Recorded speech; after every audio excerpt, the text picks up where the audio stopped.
Hello my intelligent friends, welcome to Bora academy. जैसा मैंने आपको कल प्रॉमिस किया था कि मैं थोड़ा नया टाइप का प्रॉब्लम सिखाने वाला हूँ, वो प्रॉब्लम अभी चालू होने वाला है। इसके पहले हमने 5 प्रॉब्लम किए थे डिप्रिसिएशन के, जिसके अंदर मैंने आपको सिखाया था एसेट जैसे ही आपने परचेस किया उसके आगे उस एसेट का अकाउंट कैसे बनाने का और उसके बाद डिप्रिसिएशन कैसे चार्ज करने का। मतलब अपने बुक्स ऑफ अकाउंट में जैसे ही एसेट आएगा उसी दिन से हमको एंट्री करने को बोला गया था और हमने उसके हिसाब से 5 प्रॉब्लम कर भी दिए। आज का सिस्टम थोड़ा सा अलग है।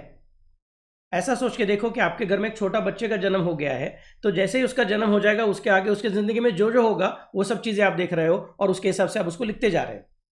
लेकिन आपका 10th स्टैंडर्ड पूरा हो गया, आप 11वीं के लिए कॉलेज में आ गए, तो कॉलेज में आपको एक नया दोस्त मिला, नया फ्रेंडशिप हो गया आपका।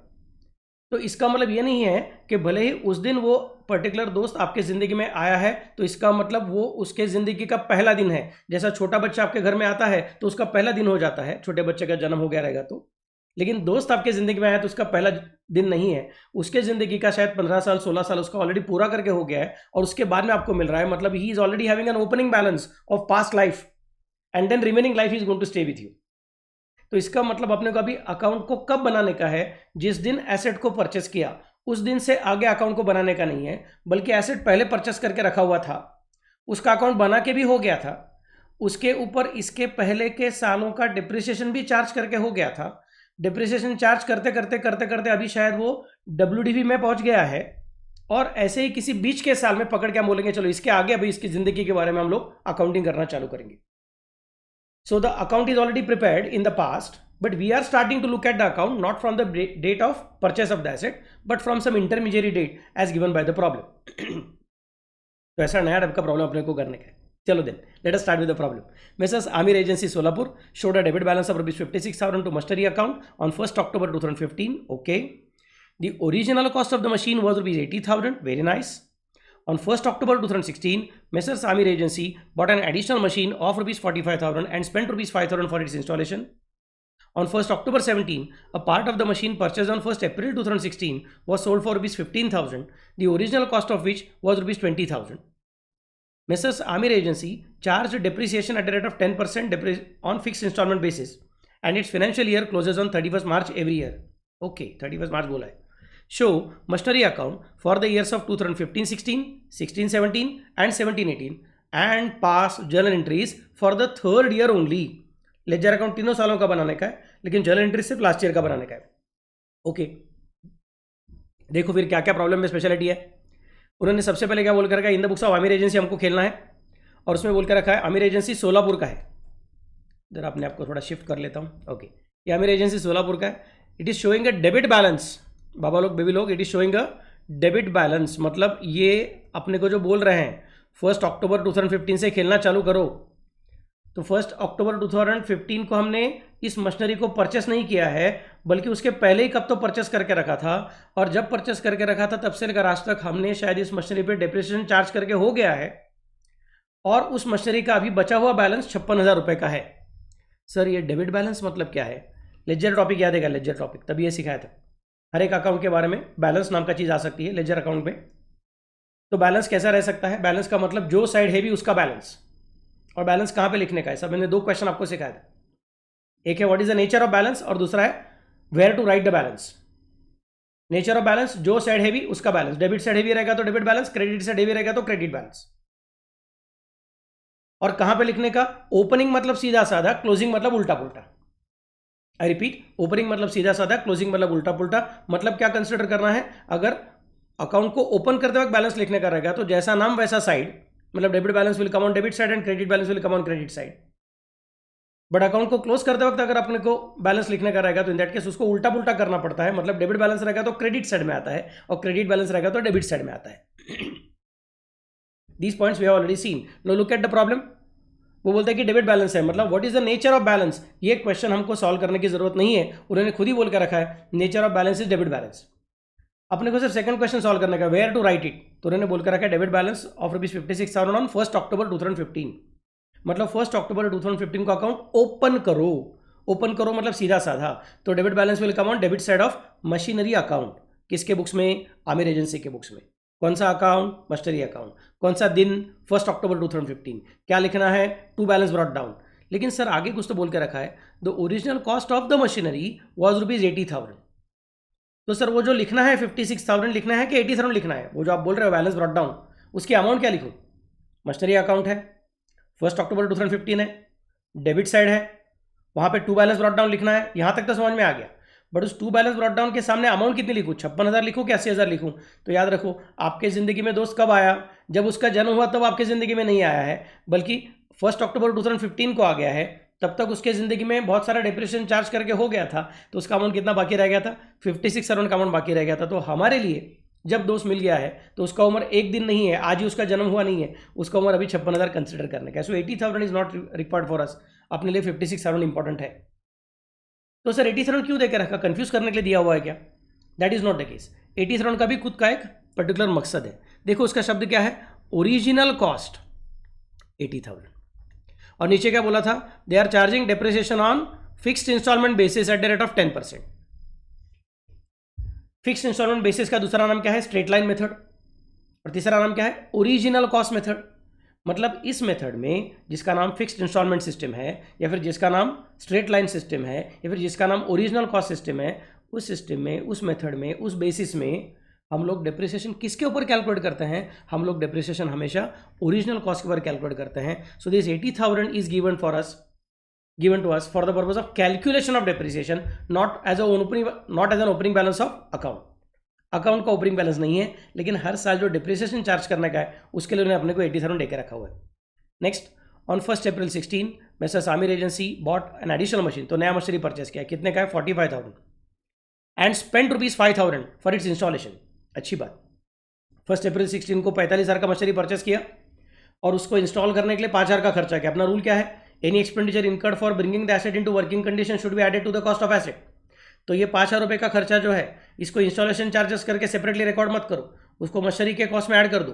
तो मशीनरी की कीमत 1 अप्रैल 2016 को आपको बिल के ऊपर लिखा रहेगा 45,000, लेकिन अकाउंट के अंदर जब आप मशीनरी को लिखने को जाओगे तो अमाउंट कितना लिखना पड़ेगा? 45 + 5 मतलब 50,000 पूरा लेना पड़ेगा। Next, on 1 October 17 a part of the machine purchased on 1 April 16 was sold for ₹15,000, the original cost of which was ₹20,000। कोई बोलेगा सर और टेंशन आ गया, समझ में नहीं आया क्या हुआ करके। फिर से देखेंगे। 1 अक्टूबर 2017 को कुछ ना कुछ तो हुआ। क्या हुआ? एक मशीन को बेचा। पूरे मशीन को बेचा क्या? नहीं, पार्ट ऑफ मशीन को बेचा। हमारे पास 2 मशीन्स है, एक ओपनिंग बैलेंस वाली जिसका कॉस्ट 80,000 था और जिसका ओपनिंग WDV 56,000 था, वो एक मशीन है। और एक नई नई गर्मा गर्म ताज़ी परचेस की हुई मशीनरी है 1 अप्रैल 2016 को, जिसका बिल का अमाउंट 45,000 का, लेकिन इंस्टॉलेशन चार्जेस 5,000 पे करने की वजह से उसकी कीमत 50,000 बन चुकी है, वो वाला मशीन। तो एक 56,000 का मशीन है और एक 50,000 का मशीन है। दोनों में से किसको बेचा है? तो उन्होंने बोला है on 1 October 17 a part of the machine purchased on 1 अप्रैल 16। 1 अप्रैल 16 को जो परचेस किया, मतलब ओपनिंग बैलेंस वाला मत देखो, ओपनिंग बैलेंस वाला 1 अक्टूबर 15 वाला है, उसको मत देखो। 1 अक्टूबर 15 वाला जो है उसको बेचा हुआ नहीं है, इसको नहीं बेचा, इसका कलर अलग रखता हूं। बेचा है किसको? जिसको 1 अप्रैल 16 को परचेस किया था, उसमें से एक टुकड़े को 1 अक्टूबर 17 में बेचा हुआ है। Was sold for ₹15,000। हाँ सर, मतलब 15,000 की मशीनरी को बेचा नहीं, इंग्लिश है, जरा संभल के पढ़ना। उन्होंने क्या बोला है? Was sold for ₹16,000। 15,000 की मशीन को नहीं बेचा है, बल्कि मशीन को 15,000 में बेचा है। जिसको बेचा उसकी कीमत 20,000 नहीं थी, जिसको बेचा उसको बेचते वक्त 15,000 की सेलिंग प्राइस मिल चुकी है। सर मतलब क्या है फिर? 1 अप्रैल 16 को परचेस किए हुए मशीनरी में से एक हिस्से को बेचा है, उस हिस्से की कीमत कितनी है? उन्होंने आगे बोल के रखा है the original cost of which was ₹20,000। मतलब थोड़ा कलर फिर से चेंज करता हूं, ग्रीन कलर नहीं अच्छा दिखेगा, येलो कलर लेता हूं। चलो, ये जो 45 है और ये जो 5 है, जो मिलके अपना कीमत 50,000 हो गया है, उस 50,000 का एक टुकड़ा कौन है? 20,000 है। उस 50,000 का एक टुकड़ा 20,000 है और उस 20,000 के टुकड़े को बेचने के टाइम 15,000 मिला हुआ है। सो 15,000 is not the cost of the asset which is sold, 20,000 is the cost of asset which is sold and it's selling price is ₹15,000। ऐसा करके बोला हुआ है। तो सेलिंग प्राइस 15,000 है, कॉस्ट 15,000 नहीं है। और फिर बोल रहे 10% डिप्रिसिएशन है, फिक्स इंस्टॉलमेंट सिस्टम है, 31 मार्च को साल क्लोज करने का है, बस तेरे अकाउंट बनाओ, जर्नल एंट्रीज करके दिखाओ। चलो फिर late me start with the working. सबसे पहले ऑब्जर्वेशन लिख के रखता हूँ। ऑब्जर्वेशन क्या क्या आपने, अकाउंटिंग ईयर इस फाइनेंशियल ईयर, बिकॉज उन्होंने खुद ही बोल के रखा है, but opening balance is given on 1/10/15। अभी यहाँ पे भी थोड़ी सी गड़बड़ हो गई है, 1/10/15 को क्यों बैलेंस देके रखा? अगर तुम्हारा फाइनेंशियल ईयर का सिस्टम है, मतलब तुम 1 अप्रैल को चालू करते हो काम करने के लिए, तो तुम 1 अप्रैल का बैलेंस बताना चाहिए था। बट ठीक है, अभी जैसा प्रॉब्लम बनाया है वैसा अपने को स्टार्ट करना पड़ेगा। मतलब फर्स्ट ईयर में ओपनिंग बैलेंस जो है उसका काउंटिंग 1 अप्रैल से नहीं करना है, बल्कि 1 अक्टूबर से करना है।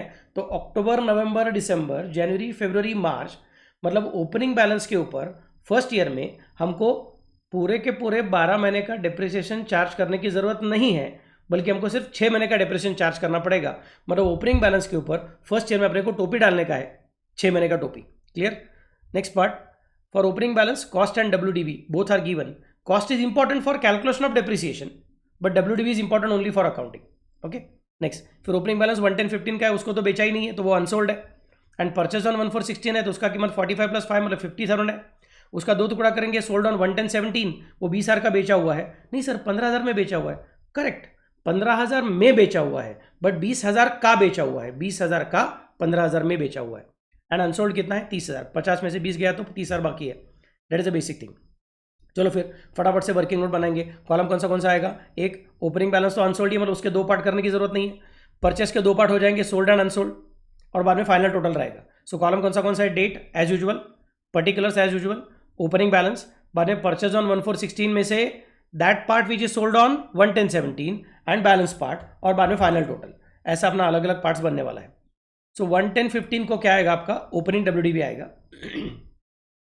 1/10/15 को क्या आएगा आपका? ओपनिंग WDV आएगा। उसका अमाउंट कितना है? 56,000 है। वो लिख दिया हमने ओपनिंग बैलेंस के अंदर। इधर ऊपर लिख के रखा ओरिजिनल कॉस्ट 80,000। सर ये क्यों लिख के रखा है आपने? क्योंकि डिप्रिसिएशन कैलकुलेशन के लिए ये काम का है।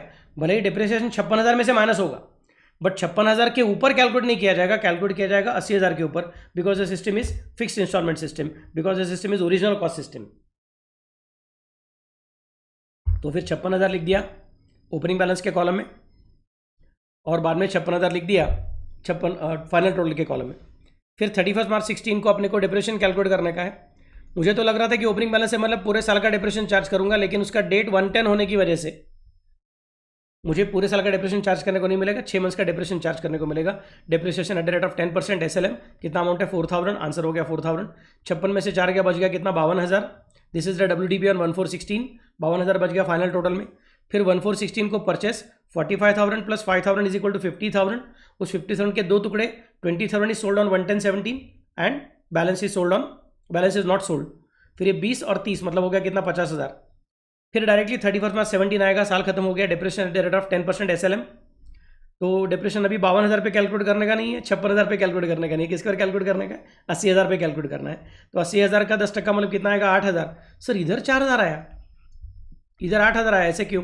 क्योंकि इधर अपना 6 महीने का टोपी है, अगले साल में 6 महीने का टोपी नहीं है, इसके लिए अगले साल में फुल ईयर का डिप्रेशन आ गया। यहाँ पे 20,000। सर ऊपर आपने 1/10 लिखा है। बाबा लोग, बेबी लोग, इसका परचेस का डेट 1/10 नहीं है, इसका सेल का डेट 1/10 है। परचेस कब किया था? परचेस का डेट 1/4 ही था। मतलब इसके सिर पे टोपी अगर डालने का ही रहेगा तो भी 12 मंथ्स का ही टोपी आएगा, मतलब फुल ईयर का टोपी आएगा। सो 20,000 का 10% मतलब 2,000, 30,000 का 10% मतलब 3,000। तो इसका मतलब टोटलिंग डिप्रेशन कितना आ गया? 8,000 + 2 मतलब 10, 10 + 3 मतलब 13। सो 13,000 का डिप्रेशन आ गया। 52, उसमें 50 ऐड करना पड़ेगा क्योंकि नया मशीनरी परचेस किया, और 13 माइनस करना पड़ेगा, तो बचेगा कितना? 89,000। हम क्रॉस वेरीफाई कर सकते हैं, 44,000 + 18,000 + 27,000 ऐसा करके देखूंगा तो भी 89 आ रहा है। एंड 52 + 50 - 13 करूंगा तो भी 89 आ रहा है। तो माई कैलकुलेशन इज करेक्ट। फिर मैं तो सोच रहा था कि जिस तरह से आराम से 1 साल खत्म हो गया था, वैसा आगे 1 साल खत्म होने तक शांत बैठूंगा, फिर डायरेक्टली डिप्रेशन चार्ज करूंगा साल भर का। लेकिन तब याद आया कि अभी 17 का डेट आ गया है, मतलब 1/10/17 पहले आने वाला है। तो 1/10/17 को बोलूँगा एक एसेट जा रहा है, जो जा रहा है उसको जाने के पहले अपना हिसाब चुकता करके जाना पड़ता है।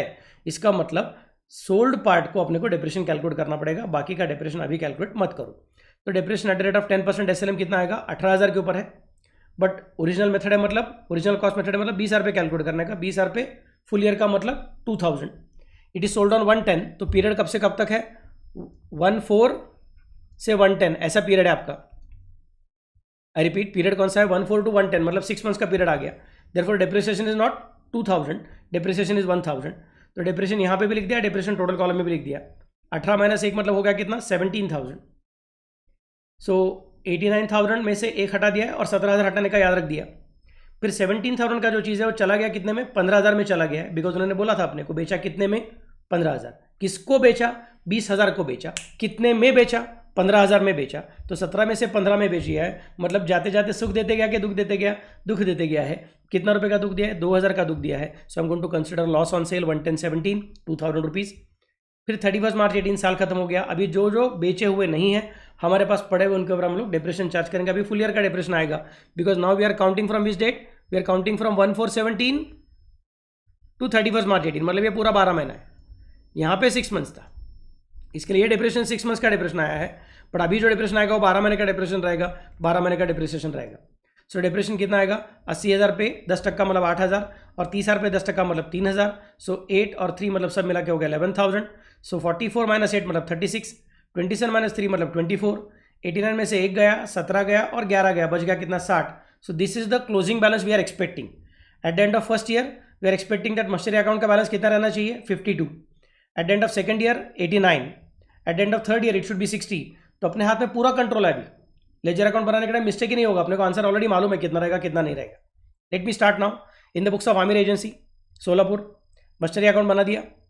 Date particular JF amount, date particular JF amount फटाफट से बना लेंगे। लगभग एक 15 से 16 लाइन का बनाओ। उन्होंने डिप्रेशन अकाउंट बोला नहीं है तो no need to worry about it, लेकिन उन्होंने जर्नल पूछा हुआ है तो बाद में in the journal of Amir agency Solapur करके कंसिडर करेंगे। Okay, let me now consider now the second part. फटाफट से वर्किंग करना है अपने को। पहले क्या है रे? 11015 को ओपनिंग डब्ल्यूडीवी है, ओपनिंग बैलेंस डेबिट बैलेंस है। Opening debit balance comes on debit side, तो डेबिट साइड में आके लिखूंगा to balance brought down, amount कितना है? 56,000। डेट क्या है? 11015। फिर 6 महीने खत्म होने के बाद फाइनेंशियल ईयर खत्म हो जाएगा। फाइनेंशियल ईयर खत्म हो जाएगा तो मुझे क्या कंसिडर करना पड़ेगा? डिप्रेशन का एंट्री लेना पड़ेगा। डिप्रिसिएशन का एंट्री क्या होता है? Depreciation is a loss, non cash expenditure and asset का value is going out, so entry is depreciation account debit to machinery account. Depreciation के डेबिट में, मशीनरी के क्रेडिट में। उन्होंने हमें डिप्रिसिएशन अकाउंट बनाने को बोला ही नहीं, इसके लिए डिप्रिसिएशन के डेबिट में नहीं दिखा सकता हूं, लेकिन मशीनरी के क्रेडिट में लिखूंगा 31 मार्च 16 बाय डिप्रिसिएशन अमाउंट कितना है? 4,000। 56 में से 4 गया, बच गया कितना? 52,000। 52,000 का नाम क्या रखूंगा? By balance carried forward. ये कौन सा डेट है? 31 मार्च 16 है। फिर आएगा कौन? 1416 को to balance brought down, amount कितना है? 52,000। फिर उसका डिप्रेशन हम चार्ज करने को जाएंगे। सेकंड ईयर का डिप्रेशन कितना है?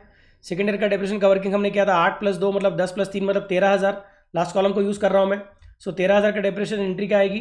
Depreciation account debit to machinery account, depreciation के डेबिट में, मशीनरी के क्रेडिट में। सो डिप्रिसिएशन का डेबिट तो नहीं दिखा सकता हूँ क्योंकि अकाउंट नहीं बनाया डिप्रिसिएशन का, लेकिन मशीनरी के क्रेडिट में लिखूंगा बाय डिप्रिसिएशन अमाउंट कितना है? 13,000। फिर ये 52,000 था, नया वाला गर्मा गर्म परचेस किया था 50,000, तो machinery account debit to bank हो गया था। ये 1416 का एंट्री था और अभी 31 मार्च 17 का एंट्री आ गया अपना डिप्रिसिएशन। तो अकाउंट को क्लोज करूंगा, बैलेंसिंग फिगर फाइंड आउट करूंगा। Balancing figure is how much? ₹89,000। First year का बैलेंसिंग फिगर कितना था रे? फर्स्ट ईयर का बैलेंसिंग फिगर 52 था। आज का क्लोजिंग मतलब कल का ओपनिंग करके यहाँ पे आया था। अब सेकंड ईयर का बैलेंसिंग फिगर 89,000 है। आज का क्लोजिंग मतलब कल का ओपनिंग करके नीचे आएगा। 1417 को टू बैलेंस ब्रॉट डाउन 89,000। उसके बाद में कौन आएगा? उसके बाद में आएगा करंट ईयर का डिप्रिसिएशन। नहीं सर, इतना जल्दी क्यों डिप्रिसिएशन? वो तो 31 मार्च को आएगा। यस, लेकिन एक एसेट जा रहा है, जो एसेट जा रहा है उसका डिप्रिसिएशन अपने को चार्ज करना पड़ता है। 11017 को बाय डिप्रिसिएशन कितना? 1000। 11017 को बाय डिप्रिसिएशन कितना? 1000। 11017 को बाय बैंक कितना? 15,000। सर ये सब अपने को उन्होंने दिया था, हमने कैलकुलेट किया था। 1,000 का डिप्रिसिएशन और बाद में 15,000 का सेलिंग प्राइस, तो 2,000 का नुकसान हो गया है। नुकसान हो गया तो नुकसान should be debited to the loss on sale account. So depreciation का एंट्री किया, depreciation account debit to machinery, depreciation के डेबिट में, मशीनरी के क्रेडिट में। बेच के पैसा आ गया, cash is coming in, bank में पैसा आ गया है, bank account debit, and machinery is going out, credit what goes out. So machinery के क्रेडिट में लिख दिया बाय बैंक 15,000। और 2,000 का नुकसान हो गया है, इसके लिए बोलूंगा 11017 को बाय लॉस ऑन सेल 2,000, क्योंकि 17,000 की चीज 15,000 में बेची, 2,000 का नुकसान हो गया। नहीं सर 17,000 की चीज नहीं है, 20,000 की चीज है। यस 20,000 की चीज है, उसके ऊपर 1 साल का डिप्रेशन चार्ज करके हो गया है, मतलब वो 18,000 बन गई थी। उसके ऊपर 6 महीने का डिप्रेशन चार्ज कर दिया है, मतलब वो 17,000 बन गई थी। और 17,000 बनने के बाद उसको हमने 15,000 में बेचा हुआ है। 20,000 की चीज़ को जिस दिन परचेस किया उस दिन 15,000 में नहीं बेचा है। 20,000 की चीज़ को परचेस करने के बाद 1 साल यूज़ किया, 2,000 रुपये का डिप्रेशन चार्ज किया, 18,000 बना लिया। 18,000 के बाद और 6 महीना यूज़ किया, 1,000 रुपये का डिप्रेशन चार्ज किया, 17,000 बना लिया। 17,000 बनाने के बाद में बेचा 15,000 में, मतलब 2,000 रुपये का नुकसान हो गया है। So by loss on sale 2,000 rupees. फिर साल खत्म होने तक रहा देखा, डिप्रिसिएशन कैलकुलेट किया, डिप्रेशन कितना था 8 और 3 मतलब 11, फिर उसका एंट्री कर दिया depreciation account debit to asset account mastery account, mastery के क्रेडिट में बाय डिप्रिसिएशन 11,000। फिर बाद में टोटलिंग कर दिया, 89,000 इज द टोटलिंग। बैलेंसिंग फिर फाइंड आउट किया, अपना टोटलिंग खुद करना, कॉपी मत करना मेरे बच्चों। तो 60,000 is the balance carried forward. आज का क्लोजिंग मतलब कल का ओपनिंग, तो यहाँ पे आ गया to balance brought down 60,000। So पहला पार्ट तो खत्म हो गया, they have asked us to prepare the ledger account mastery account, तो वो पूरा कर दिया है। सेकंड उन्होंने पूछा है कि सिर्फ तीसरे साल का जर्नल एंट्रीज पास करो। तीसरे साल में एंट्री कौन सा आएगा? टू बैलेंस ब्रॉट डाउन पहले है, बैलेंस ब्रॉट डाउन के लिए एंट्री नहीं होता है, कल का क्लोजिंग मतलब आज का ओपनिंग, उसके लिए एंट्री नहीं होता है।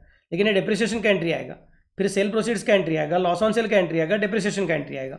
बैलेंस का तो एंट्री नहीं होता है, मतलब 1 2 3 4 उसके हिसाब से अपने को एंट्री करने का है। पहला 2 एंट्री कब है, पहला 3 एंट्री कब है? 110 को है। चलो फिर 110 को पहला एंट्री कौन सा कर दिया? डिप्रिसिएशन अपना खर्चा है और मस्टरी का value is going out, entry is depreciation account debit to mastery account 1000 being depreciation charge at the rate of 10% on original cost. फिर मैंने क्या किया, ये बैंक में 15,000 में बेचा है और 2,000 रुपये का नुकसान हो गया, उन दोनों को कंबाइन करके उसका एक ही एंट्री कर दिया, इसका एक एंट्री कर दिया है और इन दोनों को कंबाइन करके इनका दूसरा एंट्री कर दिया है, फिर इसका तीसरा एंट्री कर दिया है। ऐसा मैंने वर्किंग किया हुआ है। तो बोलूँगा बैंक में पैसा आ रहा है, bank is the receiver, debit the receiver, bank account debit. Mastery is going out, credit what goes out to mastery account, but bank में पैसा कितना आया? 15,000। मस्टरी कितने का गया? 17,000। सो 15,000 आया, 17,000 गया, मतलब 2,000 का नुकसान। So entry is bank account debit 15,000, loss on sale account debit 2,000 to mastery account 17,000। Bank के डेबिट में so to bank account debit 15,000, loss on sale account debit 2,000 to mastery account 17,000 being machinery sold at loss. फिर current year का depression जो charge करने का depreciation account debit to mastery account 11,000। जो बचे कुछ एसेट है अनसोल्ड एसेट उसका डिप्रेशन का एंट्री कर दिया। फिर अभी मस्टरी अकाउंट के अंदर का सभी एंट्रीज करके हो गया, लेकिन एक डिप्रेशिएशन अकाउंट भी है जिसको हमने अब तक क्लोज नहीं किया है, जो हमने दिखाया नहीं था इसलिए नहीं दिख रहा है, बट वो बनाया हुआ रहेगा, तो उसको भी क्लोज करके पीएनएल अकाउंट में ट्रांसफर करने का है। और एक लॉस ऑन सेल का अकाउंट बनाया है, क्योंकि यहाँ पे हमने एंट्री किया ना loss on sale account debit, तो वो भी अकाउंट बन गया रहेगा, उसको भी क्लोज करना पड़ेगा, क्योंकि nominal accounts are closed and transfer to the profit and loss account at the end of the year. इसके लिए 31 मार्च को और एक एंट्री करूंगा, PNL account debit to loss on sale 2,000। ये जो 2,000 रुपये का लॉस का एंट्री यहाँ पे डेबिट करके हो गया था, वो डेबिट किए हुए अकाउंट को बंद करने का है, तो उस अकाउंट को भी क्रेडिट करूंगा, लॉस ऑन सेल को क्रेडिट कर दिया, पीएनएल अकाउंट को डेबिट कर दिया।